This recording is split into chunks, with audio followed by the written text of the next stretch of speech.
Assalamualaikum warahmatullahi wabarakatuh. Saya akan mempresentasikan mengenai macam-macam badan usaha berbentuk badan hukum dan bukan berbentuk badan hukum, serta keuntungan dan kerugiannya.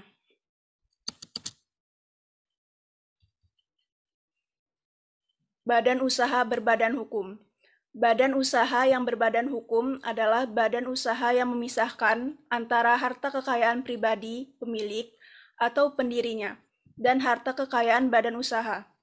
Apabila badan usaha memisahkan antara harta kekayaan pribadi pemilik atau pendirinya dan harta kekayaan badan usaha, maka ketika terjadi suatu permasalahan hukum, badan usaha hanya dapat dituntut atau dimintakan ganti kerugian hanya sebatas harta kekayaan badan usaha itu sendiri, dan tidak masuk kepada harta pribadi pemilik atau pendirinya.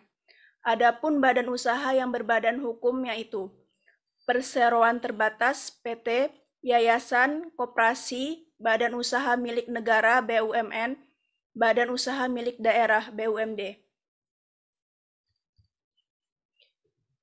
Perseroan terbatas (PT). Perseroan terbatas adalah badan usaha yang modalnya diperoleh dari hasil penjualan saham. Setiap pemegang saham mempunyai hak sebagai pemilik perusahaan dan berhak atas keuntungan yang disebut dividen. Contohnya adalah PT Pertamina, PT Kimia Farma Terbuka (TBK), PT Telekomunikasi Indonesia (TBK), Telkom, PT Garuda Indonesia (TBK), dan sebagainya. Yayasan.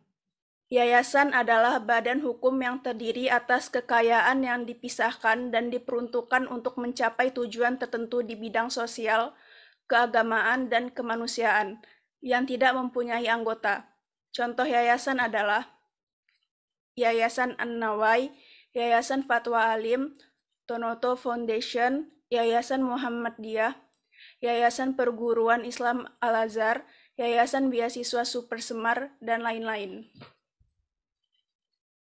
Koperasi.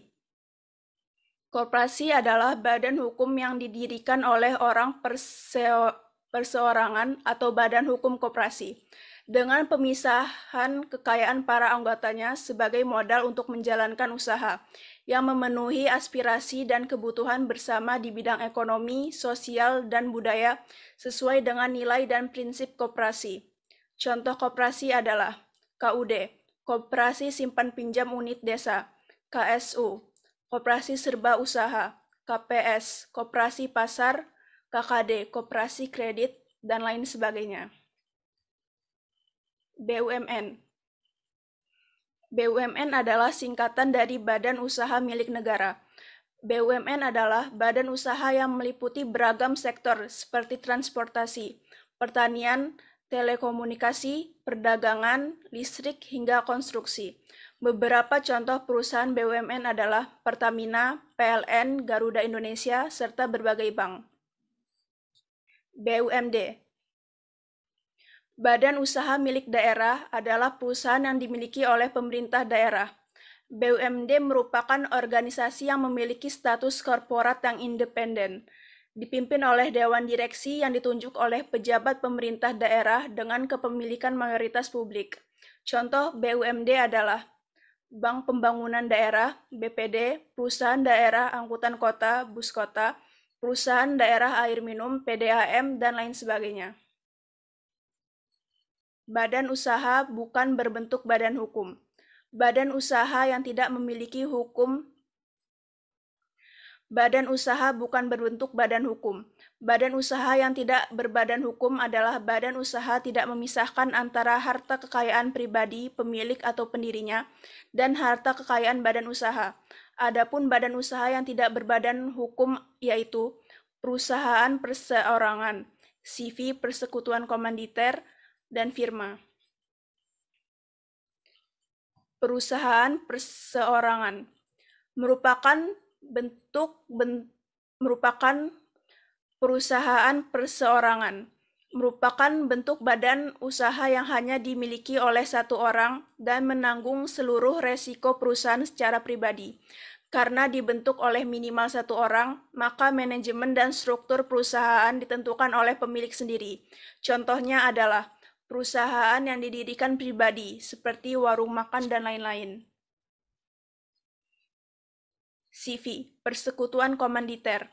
Persekutuan komanditer adalah suatu bentuk badan usaha berupa persekutuan yang didirikan oleh dua orang atau lebih, di mana sebagian para anggotanya memiliki tanggung jawab yang tak terbatas, dan sebagian anggota lainnya memiliki tanggung jawab yang terbatas. Contoh persekutuan komanditer adalah CV Canfield Group, Contoh persekutuan komanditer adalah CV Canfield Group, Advertising Lampung, CV Herijaya Utama, CV Tarunajaya Mandiri, CV Global Energy System, GES, dan lain-lain. Firma. Firma adalah suatu bentuk persekutuan antara dua orang atau lebih untuk menjalankan badan usaha di bawah satu nama yang digunakan bersama. Contoh firma di Indonesia yakni firma hukum, firma akuntansi, firma Crocs, firma Diadora, dan masih banyak lainnya. Keuntungan dan kelemahan badan usaha berbadan hukum. Keuntungan badan usaha yang berbadan hukum dapat memperoleh kekayaannya sendiri, seperti modal dan aset. PT bersifat eksklusif karena disahkan oleh Kemenkumham, sehingga nama PT akan dilindungi dan hanya akan ada satu nama se-Indonesia. Terdapat kekurangan badan usaha yang berbadan hukum, yaitu ketika pengusaha memiliki modal yang tidak banyak, maka sangat sulit untuk mendirikan badan usaha, khususnya yang berbadan hukum, sebab di dalam beberapa undang-undang mengatur secara limitatif jumlah modal atau dana yang harus disiapkan untuk mendirikan badan usaha. Oleh karena itu, biasanya pembentukan badan usaha yang berbadan hukum ini dibentuk untuk pengusaha-pengusaha dalam skala menengah atau atas. Keuntungan dan kelemahan badan usaha tidak berbadan hukum. Kelebihan dari badan usaha yang tidak berbadan hukum adalah tidak terdapatnya pengaturan jumlah modal yang harus disiapkan dalam menjalankan kegiatan usaha. Selain itu, biaya jasa pembentukan akta pendirian dari badan usaha tidak berbadan hukum lebih kecil daripada badan usaha yang berbadan hukum.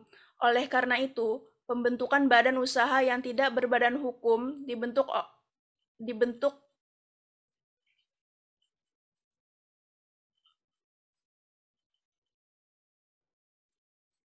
Keuntungan dan